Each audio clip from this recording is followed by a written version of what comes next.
제 양산수 모습이 어떤가요? 명화 속의 한 장면 같은가요? 사실 올해는 양산과 우산 이거 없으면 큰일 날 뻔했죠. 너무 더웠거나 비가 너무 많이 오거나 어쩌면 우리들 몸 안에서 일어나는 일도 양산과 우산이 필요할지도 모르겠습니다. 그게 병원에 자주 와서 내 몸을 점검하고 예방하는 일이 아닐까요?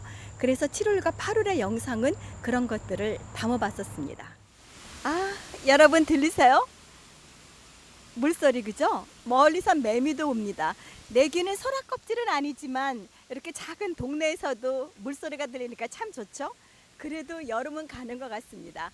매미 소리가 들리지만 밤에는 역시 귀뚜라미 소리가 크게 들리거든요. 이런 계절의 변화 속에서 저희들도 약간의 새로움을 좀 찾았었죠. 스테이케이션처럼 저희들이 스테미나, 집에서 의학 세미나를 즐겼습니다. 7월과 8월, 이 8월에는 병원에서 많은 환자분들을 만나시는데요.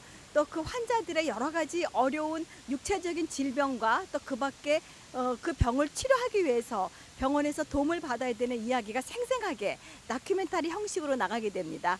그리고 의사 선생님들을 모시고 선생님들이 생각하고 있는 여러 가지 환자들과 또 새로운 의학 이야기, 또 의사분들의 친분 이야기 이런 것들을 섞어서 환자와 의사 이렇게 두 가지로 8월의 영상을 만들어 봤습니다. 자, 함께 이 소리와 더불어서 감상하실까요? 제가 오늘 이렇게 보니까 전부 다 안경을 꼈거든요. 네. 자, 안경 도수 확인하겠습니다. 선생님부터 안경 도수가 어떻게 되세요? 글쎄요. 벗으면 잘 안 보이죠. 뭐 0점 몇 이렇게 네, 한 하는 걸. 0.1 정도 될 것 같아요. 네, 정 선생님은요? 저는 잘 모릅니다.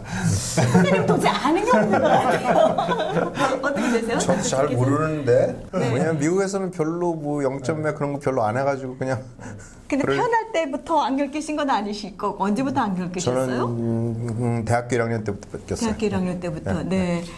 비슷하신가요? 전 중학교 1학년 네.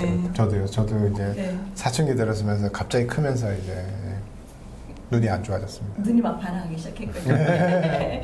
오늘 보니까 세 분은 이제 뭐 1세, 1.5세 이렇게 되실 것 같은데 친분이 어떻게 되세요? 세 분은? 친분이 친분이라는 한국말이 있어요. 어떻게 사이가 어떠신 어떻게- 사이신지? 저희가요? 네. 네. 서로 다들 잘 알고 지내는 네. 예, 다 우리는 앵그로드 병원에 와서 환자 보는 의사라고. 예. 있죠. 아, 그러니까 뭐 가이드 다른 뭐 중이라고. 저녁에 예. 뭐 만나서 식사를 하시거나 뭐 골프를 치시거나 뭐 댄스를 가시거나 그런 건 아니시고요. 저희는 진료만 일만 하시는군요. 네. 하는 네. 사이입니다. 네. 이제 아무래도 세 분이 이제 한국인이시고 한국말을 편안하게 하시니까 한국인 환자들이 참 많으실 것 같아요. 그래서 뭐 일부러 그런 시간을 마련하지 않더라도 자연스럽게 한국 환자나 또 이제 미국에 살고 있는 이민자들에 대한 그 질병에 대한 얘기를 많이 하실 수 있는 그런 사이신 것 같아서 오늘은 그런 얘기를 좀 나눠볼까 합니다. 정쌤 생각하시기에 요즘 사람들이 관심 있는 질병은 어떤 거라고 보세요? 한번 순위를 한번 매겨보세요. 제가 저희 환자들한테 여쭤봤었어요. 네. 그러니까 제일 걱정이 되는 질병이 뭐냐. 그러니까 첫 번째가 네. 그 치매를 제일 걱정하시고요. 치매. 예, 두 번째는 이제 중풍, 세 번째는 위암, 네 번째는 이제 직장암, 네. 다섯 번째가 심장병입니다. 나가셔야 될 것 같은데. 네. 그러면 사실 신경과니까 아까 지금 말씀하신 치매, 중풍이 다 관련이 돼 있는 거죠? 네, 그렇죠. 예, 저 환자들도 그 비슷한 얘기를 하세요. 그러니까 뭐 자기가 암에 걸려가지고 아니면 심장병에 갑자기 심근경색이 와가지고 네. 뭐 갑자기 죽으면 괜찮지만 치매를 걸려거나 아니면 중풍 뇌졸중으로 인해 가지고 반신불수가 되면은 자식들한테 고생시키는 거 그거 걱정하셔가지고 네. 그게 제일 두렵다고 하시네요. 그렇죠. 네. 네. 암 같은 경우는 소화기 내과니까요. 옛날에 한국인들이 소화기 질환이 정말 많았잖아요. 뭐 위암, 대장암. 네, 어떠신가요? 요즘 보면은. 예전에는 그 소화기 암 중에서 1위 하면은 위암이었고요. 2위가 간암이었는데 네. 최근에는 이제 대장암이 굉장히 빠른 속도로 증가하고 있어서 1위는 역시 부동의 1위는 위암이고요. 예, 2위가 이제 네. 간암을 제치고 네. 대장암이 이제 2위로 올라섰습니다. 그 이해가 된 이유가? 역시 뭐 대장암이 많다는 거는 용종이 이제 많다는 거랑 연관이 있는데요. 용종이 많이 생기는 원인은 뭐 역시 그 서구화된 식생활 습관, 뭐 흡연이라든지 담배라든지, 그다음에 이제 아무래도 고지방, 그다음에 육류 같은 걸 과다하게 섭취하시고, 뭐 그거에 따라서 비만이라든지 당뇨 여러 가지 이런 그런 성인병이 증가하면서 용종도 많이 생기게 되고, 용종이 많다 보니까 대장암 환자도 늘고 있는 게 아닌가, 그렇게 지금 생각을 하고 있습니다. 그러면 서구인들은 대장암이 많아요? 그렇죠. 원래 그 대장암이라는 것 자체가 이렇게 서구, 네. 뭐 유럽이나 미국이나 그런 주로 백인들한테 많은 병이었는데, 예전에는 한국 분들은 사실 용종이나 대장암이 상대적으로 드물었지만, 네. 최근에는 이제 식생활 습관이 네. 거의 뭐 미국 분들이랑 거의 비슷하지 않습니까? 우리나라 분들도 육류 섭취하는 양이. 네. 그러다 보니까 용종이 발견되는 것도 그렇고, 대장암으로 진단받으시는 분도 그렇고, 굉장히 사실 비슷합니다. 목소리 되게 좋으시죠? 네. 라디오 상담에서 인기 최고입니다. 근데 라디오 상담 오랫동안 하셨죠? 네, 한 3, 4년 했던 것 같습니다. 네. 그 라디오에서 청취자들한테 질문을 받을 때, 야, 이건 내가 의사지만 이런 환자도 있네 하는 케이스들도 혹시 있었을까요? 그렇죠. 뭐 환자분들이 이제 굉장히 다양한 증상을 가지고, 이게 사실 이런 증상이 있는데 이게 무슨 병이냐 물어보시는 분이 많습니다. 네. 사실 이게 그런 증상들이 책에 없는 그런 증상일 수도 네. 있죠. 그래서 환자분들을 많이 보다 보면, 아, 이런 책에는 없는 증상을 가지고 환자분들이 고통을 받으시는 경우도 있겠구나. 이렇게 환자분을 통해서 제가 역으로 배우는 경우들도 종종 있습니다. 네. 교과서 얘기가 났으니까 말인데, 두 분도 혹시 교과서에서 내가 메디컬 스쿨 다닐 때는 이런 거 못 봤는데 실제적으로 환자 치료를 하다 보니까 이런 게 있구나라고, 그런 환자들도 참 많이 보셨을 것 같아요. 어떠세요, 선생님? 기억이 안 나. 치매기가 지금 좀 있는 것 같은데. 그러니까 이제 공부를 하신 지가 좀 되셨잖아요. 메디컬 스쿨 다니신 지가. 예. 그러면 지금 그때 교과서에 나오지 않았던 질병들이 지금 많이 나왔을까요? 아니면 질병 자체는 별로 변화되지 않았는데 다른 환경적인 요인 때문에 우리가 많이 아픈 걸까요? 뭐 새로운 질병이 발견된 것도 있죠. 네. 발견됐다기보다 옛날에도 그런 병이 있었겠지만, 네. 알아채지 못한 알아채지 건가요? 못하고 네. 관찰을 상세히 안 해가지고 네. 몰랐던 거를 이제 그걸 그래서 새로운 병이 발견될 수 있는 거고, 또 요즘 과학이 발전되면서 특히 뭐 분자 생명학 쪽으로 발전되면서 그거를 거기에서 만들어진 테스트를 사용해가지고 새로운 원인이 발견되면은 네. 그걸 새로운 병명이 붙을 수 있습니다. 신경내과 쪽에서 본다면, 예를 들자면 어떤 게 그렇다고 볼 수 있는 건가요? 그러니까 요즘 제가 20년 전에 레지던트 할 때도 이런 병명이 없었는데 그 후에 병명들이 나타나는 것도 있는데, 어떤 거냐면 자가 면역적으로 생기는 뇌염 같은 것들이 있거든요. 그래서 자가 면역적으로 생기는 그러니까, 뇌염? 예. 네. 그러니까 보통 자가 면역적 병이라는 게 사람 몸에서 항체가 생기면은 무슨 세균이라든지 바이러스라든지 암을 공격해야 되는데, 어떤 경우에는 생체가 만들어져 가지고 자기 인체에 있는 조직을 공격하는 그런 것들이 있거든요. 그런 항체들이 새로 발견되면서 네. 그게 병의 원인이 될 수 있구나, 뭐 그런 네. 쪽으로 그래가지고 뇌염 같은 게 생기는 것도 네. 새로 됐어요. 네. 심장내과에서는 어때요? 심장내과에서는 주로 이제 옛날에는 미리 다 돌아가셨을 분들인데 굉장히 평균 수명이 늘어났어요. 네. 이제 여러 가지 약도 발전하고 그다음에 치료 기술도 발전하면서, 옛날에는 그냥 뭐 만약에 심장마비가 왔으면은 뭐 한 2년 안에 돌아가셨을 분들이 요즘은 뭐 한 10년, 20년 사시니까 이제 그런 분들을 어떤 식으로 치료를 해야 될까, 이런 거에 대한 연구가 요즘 굉장히 많이 활발하게 되고 네. 있고요. 전반적으로 굉장히 그 평균 수명이 늘어난 건 사실입니다.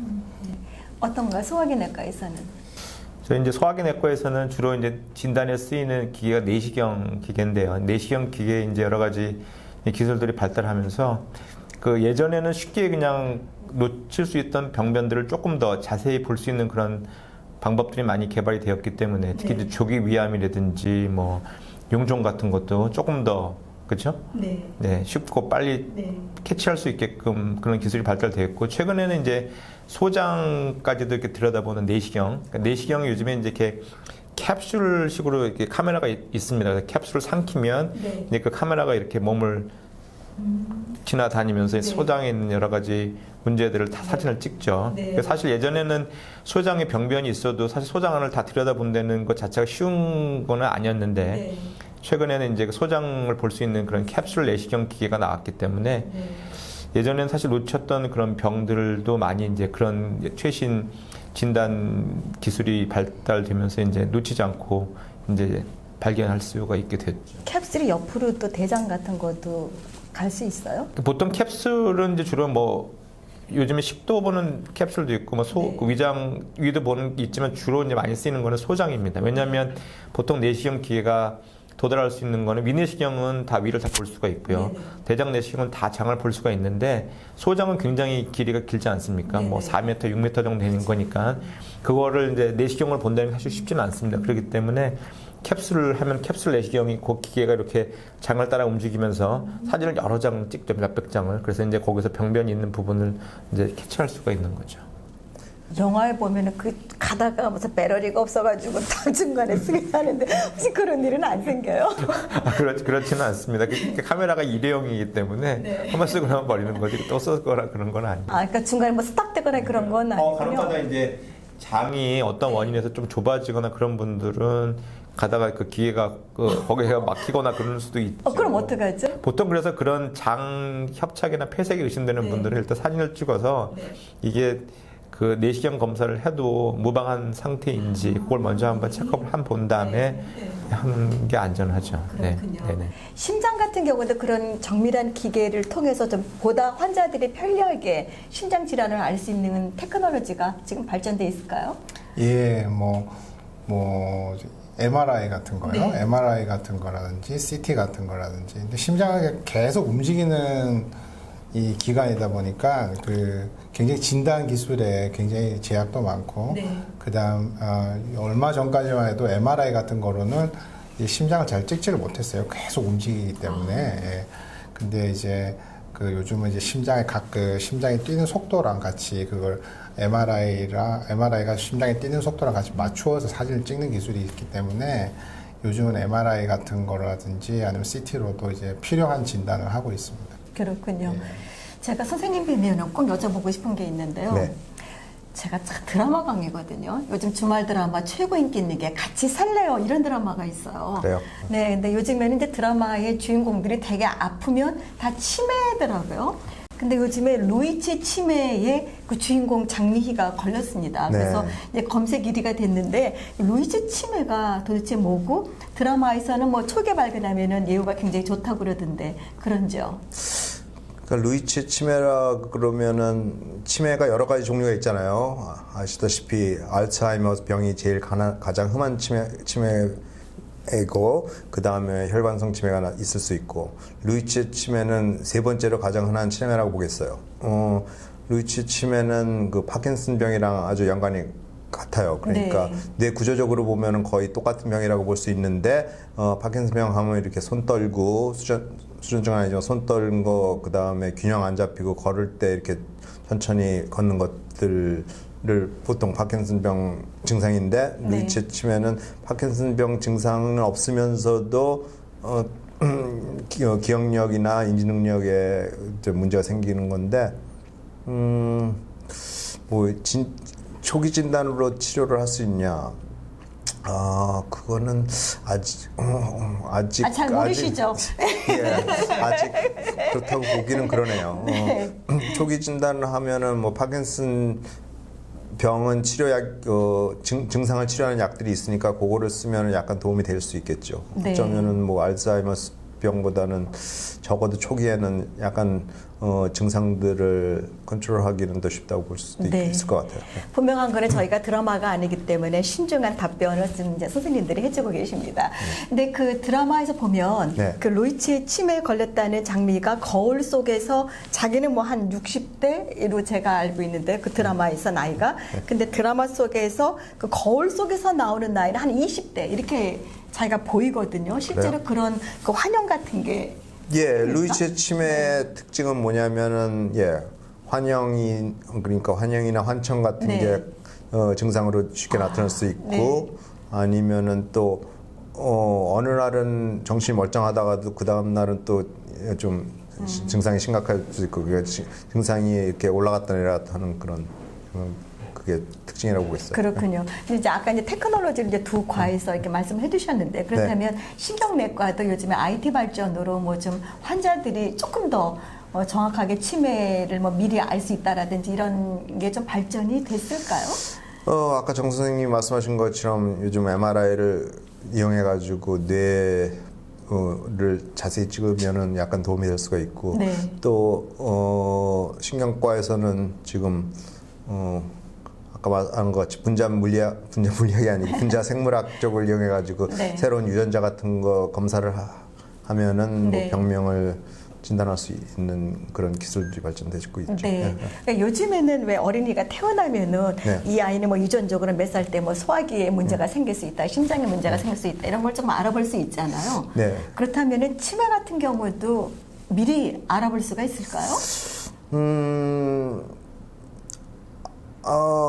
흔하지는 않지만 알아볼 수 있는 경우도 있는데 문제는 뭐냐면은 치매를 완치할 수 있는 약이 없으니까 그거를 아는 게 병이 알아서 더 아는 게 병이라고 볼 수 있거든요. 그러니까 그래서 유전적으로 그러니까 치매는 아니더라도 헌팅턴스 병이라는 병이 유전자적으로 완전 이제 이 사람이 병이 발병할 건가 그걸 알 수 있거든요. 네. 근데 보통 병이 한 40대에서 60대부터 진행되는데 태어나서부터 알 수는 있어요. 그렇지만 특히 미국에서는 윤리적으로 그걸 하지 말라 그래요. 네. 알아서 도움이 될 수가 없으니까. 네. 아, 그렇군요. 그러니까 지금의 의학이 굉장히 많이 발전을 한 것 같으면서도 여전히 우리들이 안고 있는 숙제들은 꽤 많은 거네요.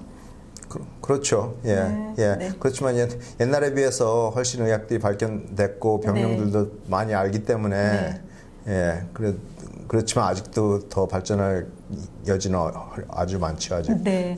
오늘 이제 세 분 선생님이 나오셨으니까 전 이런 질문을 좀 드려보고 싶어요. 저도 의사가 아니기 때문에 예를 들어서 신경과 선생님 만나면 선생님 제가 치매 환자 같이 보여요? 뭐 이런 걸 좀 여쭤보고 싶거든요. 그러니까 세 분 다 일반 사람들이 나를 보면 이런 질문들을 많이 한다 이런 게 좀 있을 것 같아요. 그래서 그 얘기를 한번 좀 들어보고 싶은데 현 선생님부터 좀 들어볼게요. 또 일반 분들이 뭐 저한테 여쭤보는 질문 중에 가장 흔한 거는 뭐 헬리코박터를 치료를 해야 됩니까? 그런 거 많이들 물어보시고요. 치료해야 돼요? 한국에서는 헬리코박터가 나와도 그냥 뭐 치료 안 하고 그냥 지내시는 분도 있는데 사실 원칙은 헬리코박터가 이제 위암을 일으키는 균으로 알려져 있기 때문에 치료를 받으시는 게 좋습니다. 물론 어떤 분들은 뭐 약 먹으면서 또 여러 가지 좀 부작용도 뒤따르기 때문에 귀찮아서 그냥 안 드시는 분도 있지만 사실 장기적인 안목에서 보면 사실 위암을 예방한다는 차원에서 드시는 거니까 드시는 게 좋고요. 그다음에 또 이제 가장 또 흔한 질문은 다들 뭐 건강에 관심이 많으시니까 그리고 또 미내시경이라든가 장 검사를 언제부터 하셔야 되고 또 얼마나 자주 하셔야 되고 어떤 증상이 있을 때 해야 되는지 그런 거에 대해서 많이들 질문을 하시죠.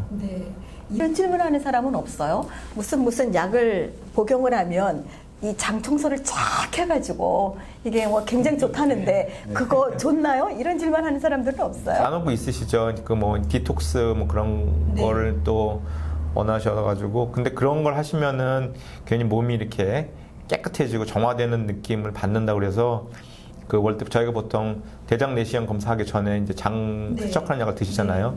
그거를 이렇게 요구하시는 분들이 계세요.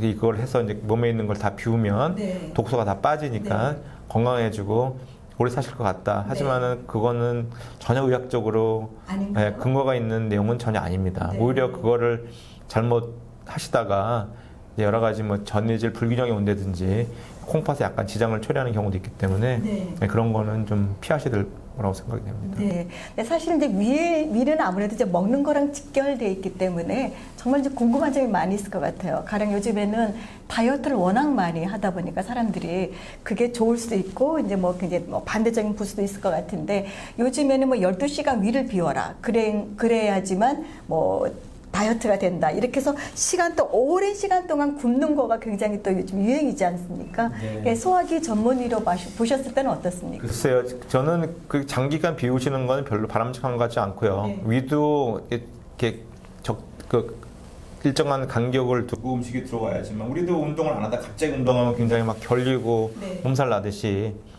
한동안 음식을 안 드다 갑자기 음식이 들어가게 되면은 위도 좀 지치게 되죠, 금세. 네. 그래서 사실은 제일 좋은 방법은 일정한 간격을 두셔가지고 식사를 하시는 게 제일 좋은 거라고 생각이 됩니다. 네, 네. 특히 그리고 한국 분들한테 많은 게 이제 그 위산 역류 네. 질환인데 위산 역류 질환 그 질환을 갖고 계시는 분들을 보면 굉장히 이렇게 식생활 습관이 불규칙하신 분들이 많으세요. 아침은 커피 한 잔으로 때우시고 점심도 뭐 드시는 등 마시는 등 하시다가 저녁 때 그냥 많이 드시는 분도 있고요. 굉장히 굉장히 불규칙하게 식사를 하시는 분들은 이게 산 역류가 많으세요. 그래서 저는 사실 12시간을 비우고 나서 나머지 12시간 안에 뭐 드신다고 그러면 결국 뭐 4시간에 한 번 드시는 게 되잖아요. 그거보다는 뭐 수면하기 한 4시간 전에는 마치시고 네. 그렇죠? 수면하시기 한 4시간 그 이하에 드시게 되면 아무래도 역류가 생길 수 있기 때문에 수면하시기 4시간 전에는 음식물을 피하시고 그 전에 식사하시고 그다음에 수면 취하시고 그다음에 아침에 식사하시고 또 일정한 시간이 지나면 점심 식사하시고 그게 제일 좋은 방법이라고 생각이 됩니다. 네.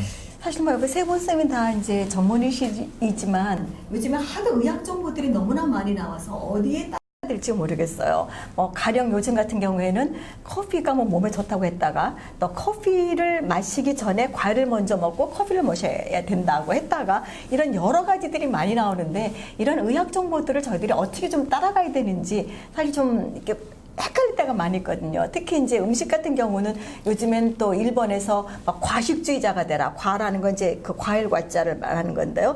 그러니까 과식을 해서 우리 몸을 좀 깨끗이 하는 게 위나 뭐 대장이 좋다. 이런 얘기들도 있는데 그런 정보는 저희들이 어떻게 소화를 좀 하면 좋겠습니까? 사실 그 인터넷에 여러 가지 떠도는 의학 정보를 많은 분들이 이제 먼저 증상이 있으시면 의사분들을 찾기보다는 네. 먼저 인터넷을 먼저 검색을 하시죠. 그렇죠. 그래서 네. 거기 나와 있는 얘기가 내 증상이랑 맞다 그러면 이렇게 해야 되겠구나. 그거를 그냥 따라 하시면 사실 인터넷에 떠도는 정보의 반 이상은 사실 과학적, 의학적으로 입증된 그런 자료가 아닙니다. 그렇기 때문에 남이 그냥 경험담을 써놨을 것 뿐이지 그게 의학적으로 확실히 입증된 그런 어떤 구체적인 자료가 아니기 때문에 그거를 그냥 믿고 그대로 따라 하시는 건 조금 문제가 있고요. 만약에 그런 걸 보셨을 때 이제 좀 더 이게 과연 신빙성 있는 자료인지 그걸 확인하고 싶으시면 전문의를 찾으셔가지고 다시 한번 좀 확인을 하시고 그 방법을 따르실 건지 아니면 버리실 건지 결정을 하시는 게 현명할 거라고 생각이 됩니다. 틀린 건 아니지만 따라하는 건 위험하다. 그런 말씀이시군요. 네. 음식 얘기 나오니까 그런데 저한테 물어보는 게 치매 예방을 위해서 좋은 음식이 뭐냐 그걸 되게 많이 저도 물어보거든요. 궁금했는데요. 없어요? 그런데 지금 현 선생님이 말씀하신 것처럼 확실히 증명된 거는 거의 없다고 보겠어요. 그러니까 지금 뭐 연구에 의해서 증명된 거 있다고 하면 뭐 지중해식을 하면은 치매가 좀 예방됐다 그렇게 나오거든요. 식단이라는 거는 뭐 치즈나 우유하고 토마토 뭐 그 다음에 이런. 과일, 채소, 그 다음에 생선 먹고 그 다음에 육류는 피하고 그런 건데. 그거가 증명됐다고 그러는데 그래서 환자들이 뭐 어떤 음식을 한 가지를 먹어서 많이 먹는다고 그게 도움이 된다고 볼 수는 없겠어요. 그러니까 뭐 내가 닥터최가 5분자를 먹으면 뭐 치매 예방된다 그래가지고 그걸 맨날 사가지고 먹을 수도 없는 거고 그게 증명된 것도 아니고 그러니까 그래서 항상 아까 지금 인터넷에서 많이 떠도는 확실하지 않은 정보를 많이 들어보신다 그랬는데 그래요. 한국 분들이 오셔가지고 누가 그러는데 이게 좋다 그러더라. 그러면 내가 그 누구가 그가 의사분인가요? 누구냐 그러면 아니 의사는 아니라 그러더라고요 항상. 선생님도 마찬가지시죠? 예, 저도 많이 듣는 질문 중에 하나가 혈관 청소하는 음식을 좀 추천해달라고 그러는데 방금 선생님께서 말씀하신 것처럼 똑같습니다. 뭐 과학적으로 증명된 거는 뭐 흔히 얘기하는 지중해식 음식밖에 없는데요. 뭐 특별한 뭐 어떤 음식은 없어요. 그러니까 그렇지만 저는 항상 환자들에게 말하는 거는 밸런스를 잘 맞추어서 드시라. 오늘부터 뭐 샐러드만 드시겠다 이런 것도 뭐 좋은 방법은 아니고 오늘 그렇다고 오늘부터 뭐 생선만 먹겠다 이런 것도 실천할 수 있는 방법이 아니기 때문에 앞서 말씀드린 것처럼 많은 심장내과 환자분들이 평균 수명이 증가했기 때문에 내가 앞으로 40년 동안 50년 동안 계속 실천할 수 있는 그런 밸런스드 된 다이어트를 하시는 게 제일 좋은 것 같습니다. 하기사 그 얼마 전 어떤 그 칼럼니스트가 글을 썼는데 미국 칼럼니스트가 자기는 도마도만 먹으면 살이 찐다. 사실 저희들이 알고 있는 거하고는 좀 많이 틀리잖아요. 그러니까 사람마다 그 체질이 그렇게 좀 틀리다는 거인데요. 이제 세 분 선생님들이 꽤 환자들이 오면 그 뭐 꼭 한국 환자만은 이제 아닐 거지만 이제 되게 한국 환자를 많이 보시니까 그 환자들이 알아서 다 온다면요? 병명을 다 그렇습니까? 그런 분들도 있죠, 아무래도. 예. 가령 어떻게 해요? 근데 뭐 어떤 예가 있나요? 저는 모르겠어요. 저는 아마 좀 문화적인 영향이 있는 건지 아닌지 모르겠지만은 많은 한국 환자분들은 이미 이제 자가 진단을 하시고 오시고 내가 어떤 테스트가 필요하다고 굉장히 스페시픽하게 인터넷에서 다 찾아보고 이제 미리 오시는 경우가 많긴 하죠. 근데 이제 뭐 그런 경우에는 이제 아무래도 전문가가 아니시니까 이제 그렇게 말씀하실 수도 있겠죠. 예. 진단이 되게 틀리나요? 어느 정도 맞나요? 왜 내 몸은 내가 안다라는 게 있잖아요. 물론 그렇죠. 예, 물론 그렇죠. 그리고 그게 굉장히 또 중요한 거고요. 환자를 치료할 때 있어가지고. 근데 이제 처음에 이제 진단을 하는 과정에서는 아무래도 의사 도움이 많이 필요하지만은 어느 정도 이제 환자가 자기 질환에 대해서 어떤 이해가 생기고 내가 어떤 식으로 앞으로 치료를 받아야 된다라는 걸 알고 나면은 그 다음부터는 그 환자의 그런 인식을 높여주는 게 굉장히 또 중요한 치료 방향이 됩니다. 네. 근데 지금 이제 소화기 내과, 심장내과, 신경내과인데 두 과는 이게 치료가 완치가 좀 어려운 과 아닌가요? 제가 틀리나요? 소화기 내과는 어느 정도 맞죠? 꼭 그런 것만은 아닙니다. 예, 물론 뭐 예를 들어서 위암이 있었는데 조기 위암이 발견돼서 뭐 위수술해서 암 있는 부분을 절제하면은 이제 완치가 됐다고 생각을 하죠. 물론 이제 위암이 예후가 좋으니까 조기에 발견하고 수술을 하게 되면 뭐 95% 이상 완치율을 기대할 수 있다. 뭐 그런 건 맞습니다. 하지만 뭐 그 암, 뭐 대장암이나 조기 암, 조기 대장암을 빼놓고는 사실 소화불량 증상이라든지 뭐 역류성 그런 식도, 위식도 역류 질환, 그다음에 뭐 여러 가지 기능성 소화 질환은 사실 평생 동안 고생하시는 분 굉장히 많습니다. 그래서 우리가 뭐 이 약 저 약 많이 써보고 새로운 약도 나오면 그 약도 써보고 하지만 한 가지 약을 한번 써가지고 그 증상이 완전히 없어져서 다시는 재발이 안 되고 그다음 이후는 평생 이렇게 편안하게 지내시는 분 사실 많지는 않죠. 여러 가지 뭐 스트레스나 뭐 음식물이라든지 또 뭐 환경의 변화 여러 가지의 영향을 받기 때문에 사실 한번 치료를 받으셨다고 그래서 절대 재발이 안 되고 그 이후로는 아주 편안하게 사실 증상 없이 지낼 수 있는 소화기 질환은 또 많지 않습니다. 네. 저는 심장만 그런 줄 알았어요. 심장은 뭐 혈압약 같은 거 평생 달고 살잖아요. 근데 어떻게 보면은 뇌질환이나 뭐 심장질환도 질환이 오면은 거의 치료가 불가능하지만 그거를 예방하기 위해서 많은 위험 요소들을 줄이는 약들을 쓰는 거죠. 그러니까 혈압약도 그렇고 콜레스테롤 약도 그렇고 그게 뭐 병이라고는 할 수 없는데 그게 있음으로써 그게 위험 인자로 있음으로써 다른 병들이 뇌혈관이라든지 심혈관 병들이 생기니까 그거를 약을 해가지고 조절을 하면은 예방 차원으로 조절이 되면서 그런 병들이 걸릴 확률이 훨씬 떨어지는 거죠. 네. 그렇죠. 심장과도? 예, 저는 그러니까 병이랑 친구가 되라고 제가 많이 해요. 환자분들께. 그러니까 어차피 내가 이제 평생 안고 가야 될 친구니까 서로 이제 그러니까 서로를 잘 이해하면은 이제 아무래도 이제 환자에 대한 부담, 환자 본인이 느끼시는 부담도 줄어들고 내가 어떻게 해야겠다라고 하는 그런 계획도 잘 만드실 수 있고 하니까 친구처럼 같이 이제 지내시라고 이제 얘기를 많이 드리고 있습니다. 네. 아무래도 이제 심장과에서 환자들한테 이제 복용약 처방도 많이 하시고 또 오랫동안 지속을 이제 해야 되는 그런 환자를 많이 보시니까 환자들이 약을 복용하는 습관에서 좀 안타까운 건 없으세요? 그런 건 없는데 한국 환자분들이 그거는 있으세요. 왜냐하면 꼭 밥을 먹어야지 약을 먹는다. 네. 아니에요. 꼭 그렇게 식후 뭐 몇 분 후에 이런 거 아니에요? 그런 거는 실은 이제 정말 아니거든요. 근데 이제 한국 환자분들께서 왜 그런지 모르겠지만 꼭 어떤 날 이제 저한테 오셨는데 오늘 아침을 안 드셨어요. 그래서 혈압을 제 사무실에서 재봤더니 막 너무 높은 거예요. 그래서 약을 드시는데 혈압이 왜 이렇게 높으세요? 물어봤더니 오늘 아침에 빨리 여기 오피스 오시느라고 빨리 나오시느라고 아침을 안 드셔가지고 네. 혈압약을 오늘 아침까지 안 드셨다고 하는 그런 분들이 굉장히 많거든요. 네. 근데 그 밥을 식사를 안 하시고 약을 드시면은 굉장히 그 소화기에 무리가 간다고 생각하시는 환자분들이 굉장히 많으시더라고요. 네. 선생님 아니에요? 저도 그렇게 알고 있었는데. 네, 특히 혈압약 같은 경우는 저희 그 내시경 하러 오시는 환자분께도 저희가 내시경 하시러 오시면 다들 금식을 하시지 않습니까? 그래도 이제 딴 약은 피하셔도 혈압약만은 꼭 드시고 오시라고 저희가 그렇게 말씀드립니다. 많은 분들이 뭐 혈압은 안 드셔도 뭐 별로 안 높아요 그렇게 얘기하시면서 뭐 하루쯤 안 드셔도 안 괜찮습니다 얘기하지만 사실 그런 건 아니거든요. 그래서 보통 혈압약 뭐 아스피린 같은 거야 조금 빈속에 드시면 조금 뭐 위장 장애가 올 수가 있으니까 식후에 드시는 게 좋지만 뭐 그 외에 뭐 다른 약들은 크게 위장 장애가 없는 약들은 공복에 드셔도 별로 문제가 안 되죠. 신경과 약 같은 경우는 사람들이 일반적인 생각이 부작용이 좀 있다. 뭐 가령 뭐 살이 찐다든가 무슨 뭐 좀 사람이 이렇게 축 뭐 처지는 것 같다든가 이런 것 때문에 굉장히 기피하려고 하는 좀 그런 현상이 있는데 그렇습니까? 예, 그러니까 뇌 자체에 영향을 주는 약들이 그럴 수가 있죠. 그러니까 뭐 먹으면 졸리다든지 아니면 정신이 몽롱하게 될 수 있는 것.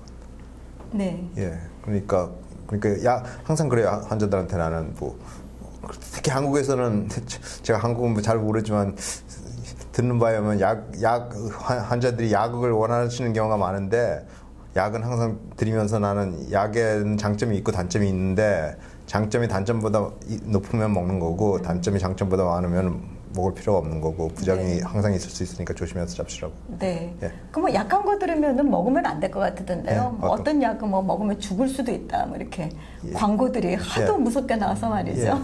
그래야 뭐 미국 사회에서 그게 뭐 그런 얘기 안 하고 약 먹어서 문제가 생기면은 또 그 법적으로 문제가 생길 수 있으니까 다 얘기를 하는 거죠. 네. 사실 뭐 요즘에 이제 예방에다 많이 사람들이 집중하다 보니까 그래서 아마 이제 세번 선생님한테 뭐 심장에 좋은 약, 뭐 치매에 좋은 약, 소화기에 좋은 뭐 약이 뭡니까? 혹은 뭐 음식이 뭡니까? 이런 것부터 먼저 이제 물어보는 것 같아요. 예. 그죠? 그래서 사실 심장이 뭐 문제가 있거나 내가 뭐 치매 증상이 있거나 그러기 전에 저희들이 각각 우리들이 가지고 있는 장기를 좀 잘 튼튼하게 하거나 질병에 걸리지 않도록 하는 거, 뭐 운동 이런 얘기 말고 뭐 좀 다른 거 없을까요? 그러니까 구체적으로 항상 환자분들이 원하시는데 네. 그런 것보다 지금 말씀하신 거로 그냥 전반적으로 운동하고 네. 그러니까 치매 예방을 위해서는 운동하는 거 네. 그다음에 뇌를 써야죠. 아무래도 기계도 안 쓰고 녹이 쓸면 뭐 네. 고장나는 것처럼 뇌도 계속 써야 되는 거고 그 다음에 사회활동을 해가지고 그러니까 사회활동이라보다 그냥 대인관계를 계속 가져가지고 사람들이랑 대화하고 만나고 그런 거를 함으로써 치매 예방이 된다 그래요 지금으로서. 네, 예. 네. 심장은 어떻게 하면 좀 튼튼할까요? 또 이런 질문 합니다. 그죠? 네, 아니요, 운동을 많이 하시는 게, 딱 처음 말씀하신 것처럼, 그게 가장 과학적으로 입증된 방법이기 때문에 가장 객관적인 또 데이터에 의해서 또 이제 추천하는 방법이니까 운동 열심히 하시는 게 제일 중요하고요.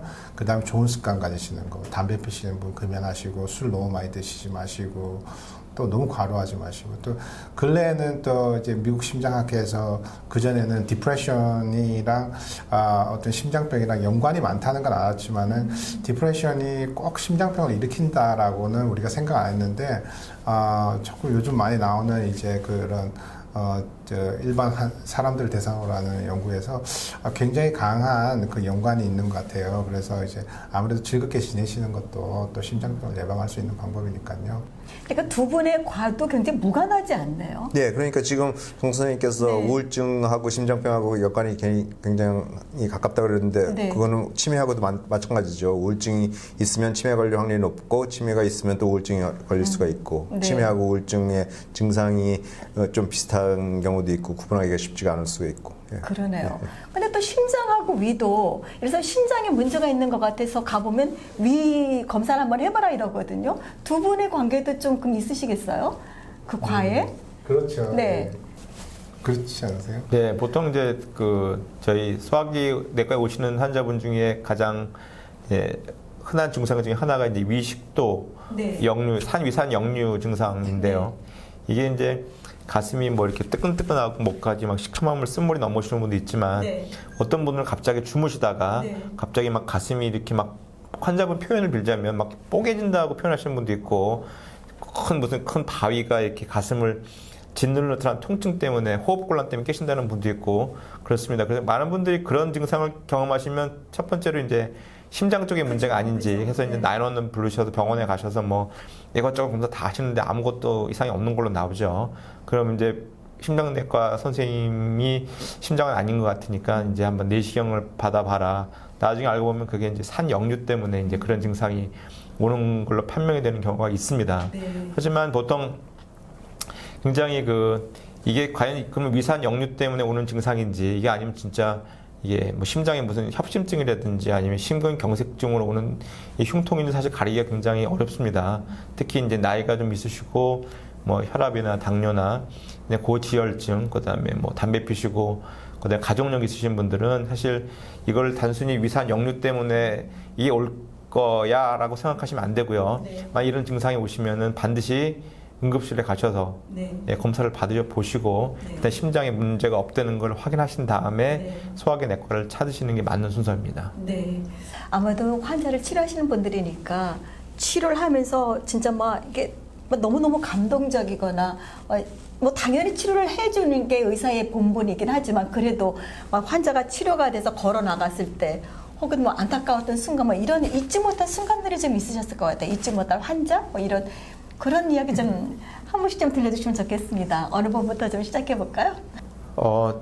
저는 제 뉴저지 병원 오피스 개업하고 얼마 안 됐을 때인데요. 제가 이제 퇴근하려고 짐을 정리를 하고 있는데 어떤 환자분이 이렇게 들어오시는 거예요. 네. 그런데 속이 안 좋다고 내시경을 좀 받고 싶은데요 하면서 들어오시는데 멀리서 보니까는 굉장히 좀 안색이 안 좋으세요. 그래서 제가 여쭤봤더니 얼마 전에 모 병원에 입원하셔가지고 응급실 치료를 받다가 바로 퇴원한 지 얼마 안 되셨다고 그렇게 얘기를 하시더라고요. 네. 봤더니 환자분이 벌써 황달이 와 있고 굉장히 복수가 차 있고 그래서 이미 이분은 간경화가 굉장히 진행하셨구나. 네, 그래서 제가 지금 내시경 받으실 상황이 아니라 빨리 좀 큰 병원을 가셔야 될 것 같습니다. 해서 그분을 네. 바로 그 자리에서 네. 대학병원으로 네. 보내드렸어요. 네. 그래서 그분이 응급실 가시고 나서 한 일주일 안에 간 이식을 받으신 분이 있으세요. 와. 그래서 제가 나중에 이제 간 이식 하셨던 그분이 이제 제임스 박 선생님이 계시는데 NYU에 네. 그분을 통해 들으니까 환자분 조금 늦었으면 굉장히 힘들 뻔했다 그런 얘기를 하시더라고요. 네. 그래서 사실 그때 그 환자분을 제가 그때 늦게라도 대학병원으로 가셔가지고 네. 환자분은 집에 가시겠다는 걸 제가 그냥 떠밀었거든요. 네, 네. 그래서 무사히 의식을 잘 받으시고 네. 진짜 위험한 고비를 넘으셨던 그런 케이스가 있었습니다. 현재건 선생님이셨습니다. 네. 장 선생님은요? 저는 그렇게 감동적인 얘기 없어요. 올림픽 아니니까 괜찮습니다. 저는 어떤 한국 환자분이 한 분 계셨는데요. 그분이 처음에 심장마비로 응급으로 병원에 오셨어요. 네. 오셨는데 이제 응급으로 이제 심장혈관 조영실에서 이제 혈관 조영술을 하다가 피를 토하셨어요. 그래서 혈관 조영술 하는 도중에 그분이 이제 위암이 있다는 걸 알아냈었어요. 그래서 그 위암을 치료하는 그 팀이랑 같이 이렇게 얘기를 했어요. 그러니까 이분의 심장 혈관을 빨리 치료해야 될 것이냐, 아니면 위암을 빨리 치료해야 될 것이냐. 그래서 그게 굉장히 쉽지 않은 질문이었거든요. 네. 그래서 잉그루드 병원의 그 외과 의사랑 그 종양내과 의사랑 저희랑 이렇게 저희 심장내과랑 이렇게 여기 팀이 있어가지고 거기서 저희가 결정을 한 게 그러면은 위암 치료를 먼저 하고 그 다음에 이제 심장을 수술하자 이렇게 결정이 났었어요. 그래서 그분께서 이제 위암 수술을 잘 받으셨는데 위암 수술 자체가 굉장히 큰 수술이잖아요. 네. 배를 이렇게 다 열어가지고 또 수술하셨으니까 굉장히 큰 수술을 하시고 나니까 다시 또 심장을 이렇게 가슴을 열어가 심장 수술을 할 엄두가 안 나시는 거예요. 예. 네. 그래서 이제 그럼 차선책으로 그러면은 혈관에 막힌 곳에 스텐트를 하나씩 넣자. 근데 혈관에 막힌 곳이 너무 많았었어요. 그래서 그걸 하나하나 다 넣기가 굉장히 힘들었는데도 네.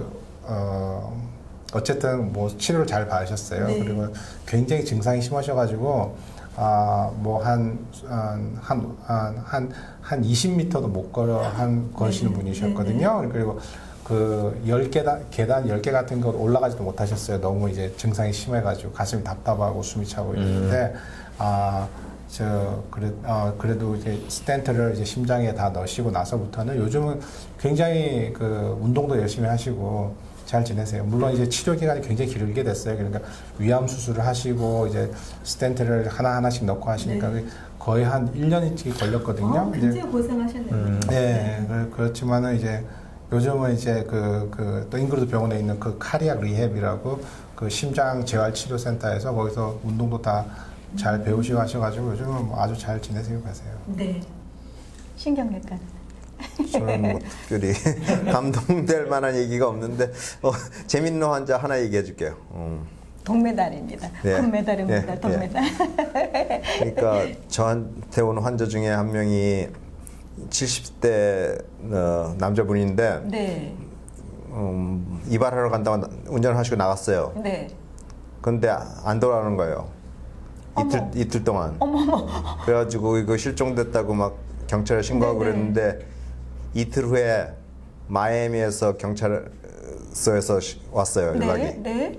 그러니까 이분이 어떻게 운전을 하고 있는지는 모르지만 마이애미까지 운전하고 가가지고 거기 가스스테이션에서 약간 헤매는 것 같아가지고 네. 보니까 늦어져서 왔는데 와. 자기가 어떻게 왔는지도 모르겠다. 그런데 그래서 가족들이 걱정하는 거예요. 이게 치매가 아니냐. 네. 그런데 이건 치매가 아니고 일시적으로 이런 기억력 상실증이 있을 수가 있어요. 보통은 네. 한 몇 시간 동안 그러는데 어떤 경우에는 뭐 하루 정도 갈 수도 있는데 그 동안에는 뭐 보통 사람같이 행동은 다 같은데 그때 기억력이 전혀 안 돌아오는 거예요. 그러니까 어떤 경우에는 내가 왜 여기 와 있는지 내 가족 이름이 뭔지 그런 것도 모르고 그때는 기억력이 형성이 안 되기 때문에 그리고 그렇다가 또 그게 회복이 되면 완전히 정상으로 돌아오고. 네. 그러니까 기억력이 그래가지고 그래가지고 그게 다 치매는 아니고, 네. 예, 치매라는 거는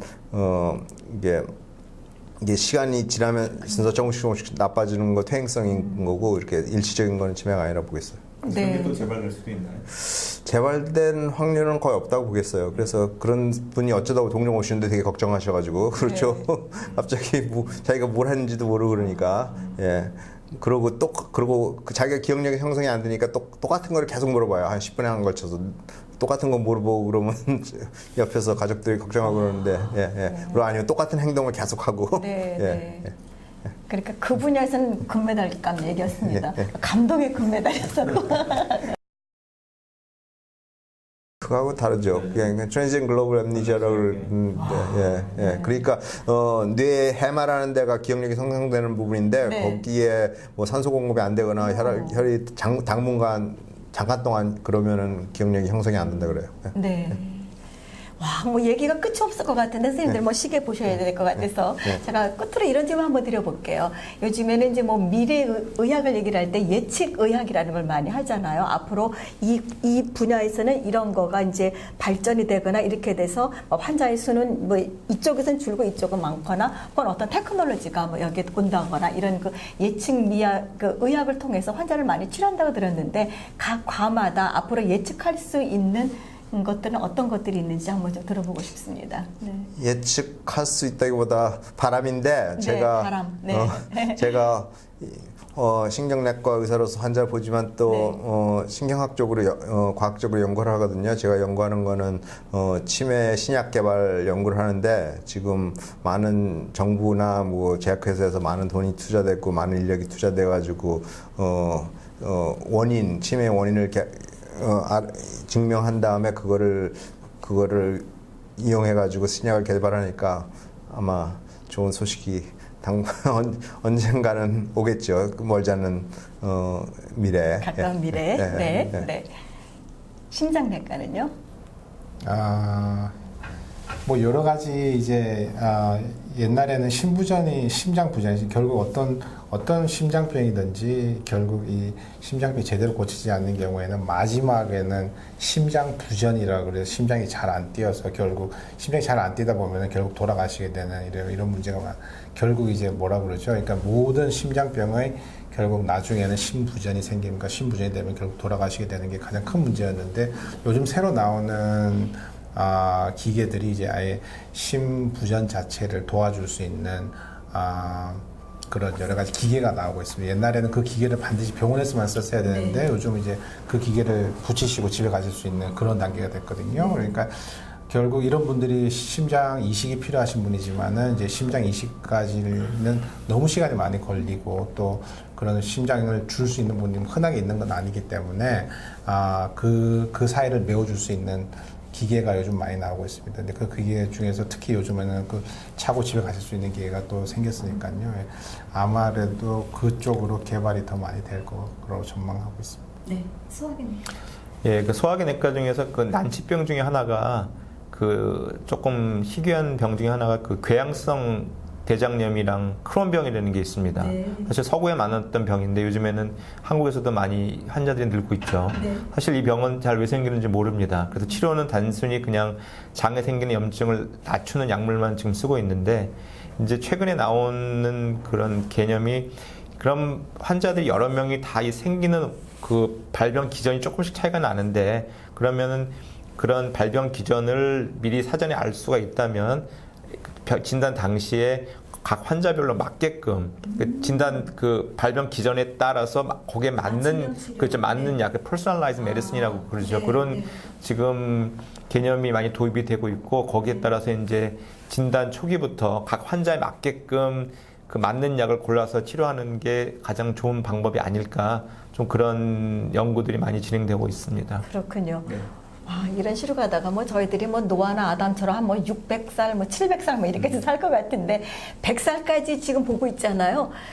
지금 선생님들이 말씀해 주신 것처럼 잘 먹고 운동 많이 하고 그러면 100살까지 특별한 뭐 질병이나 뭐 교통사고 나지 않는다면 저희들이 옛날 사람들보다 확실히 튼튼하게 잘 살 수 있는 건가요? 예, 그렇죠. 아무래도 네. 지금 이런 프로그램을 하는 거 보면은 지금 특히 한국 분들이 건강에 관심이 많다는 걸 볼 수 네, 있고 네. 또 건강에 관심이 많고 병명도 이제 많이 알고 네. 원인도 알고 치료 네. 방법도 많고 왜냐하면은 지금 환자들 오시면은 항상 가족력을 물어보잖아요. 네. 그러면 부모님이 무슨 병으로 돌아가셨냐? 그러면 많은 사람들이 병명은 모르고 그냥 노환으로 돌아가셨다 그래요. 그럼 노환으로 돌아가셨는데 왜 60 몇 살밖에 못 사셨냐? 60 몇 살에 지금은 노환으로 돌아가는 사람이 없잖아요. 네. 예, 예. 그러니까 무슨 병이 있었는데 옛날엔 그건 네. 모르고 그냥 노환이라고 네. 그랬고 지금은 네. 병, 그렇군요. 이 명을 알고. 예. 네. 맞습니까? 저요? 네. 네. 자, 사실 저는 이렇게 얘기를 하고 싶은데요. 뭐 제가 요즘에 세미나 많이 하니까 저한테 물어봅니다. 어떻게 하면 건강해지나요? 뭐 잘 먹고 운동 많이 하고 이렇게 제가 얘기를 하면 사실 참 권위가 없습니다. 왜냐하면 저는 전문의가 아니기 때문에 되게 저희들이 다른 직업이 아니고 의사들한테는 꼭 선생님이라고 많이 붙여요. 그거는 그 의사를 만났을 때 그 사람이 나이가 많든 적든 선생님이라고 합니다. 왜냐하면 우리의 생명을 다루기 때문이죠. 그래서 오늘 이렇게 귀한 시간 내주셨고 또 앞으로 이제 우리 한국 환자들을 위해서 더 많은 연구를 해주시고 시간도 많이 내주시고 그리고 다음에는 잘 모른다 이렇게 시작을 안 하고 조금 더 신중한 이야기를 저희들이 또 준비해서 말을 하도록 하겠습니다. 오늘 세 분 고맙습니다. 예, 고맙습니다. 네. 예.